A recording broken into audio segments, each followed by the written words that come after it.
दुर्गा सप्तशती में पाठे विनियोगः जपे विनियोगः।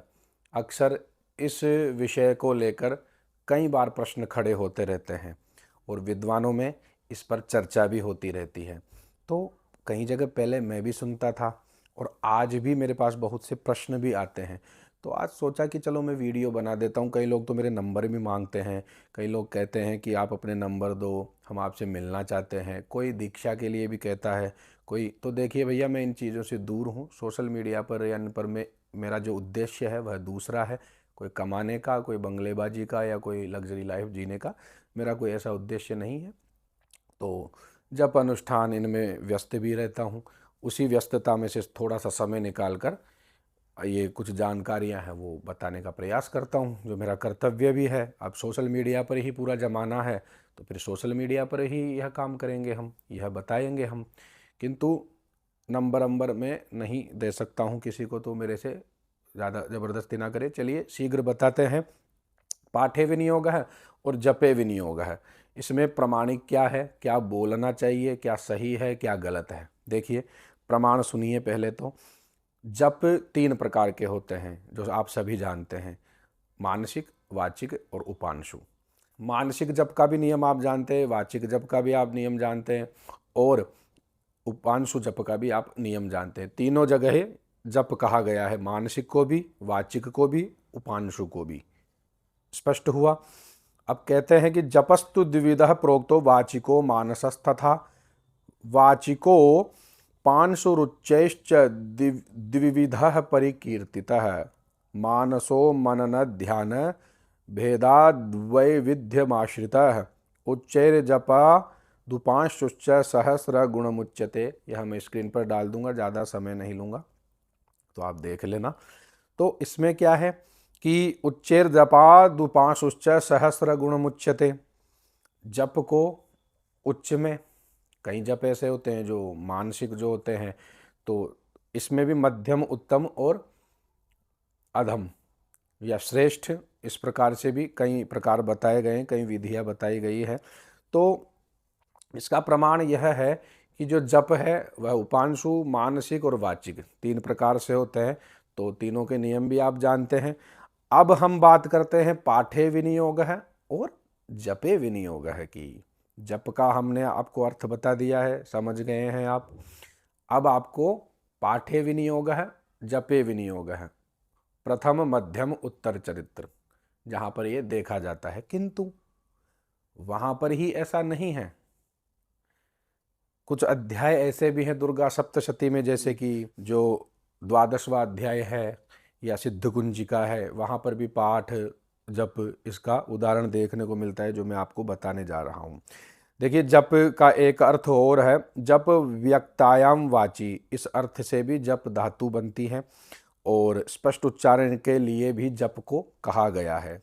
और सप्तशती का पाठ जो है मानसिक कैसे कर सकते हैं, तो क्योंकि कहते हैं कि माधुर्यम अक्षर व्यक्ति ही इत्यादि प्रमाण आपको भी पता है। तो इसके अनेक उदाहरण जैसे विद्यमान भी हैं सप्तशती के भीतर ही। जपेत सप्तशतीम चंडीम कृतवा तो कवचम पुरा, कवच में ही यह श्लोक आपको प्राप्त होगा। वहाँ कह रहे हैं कि जपेत सप्तशतीम चंडीम कृतवा तो कवचम पुरा, वहाँ भी जप कहा गया है।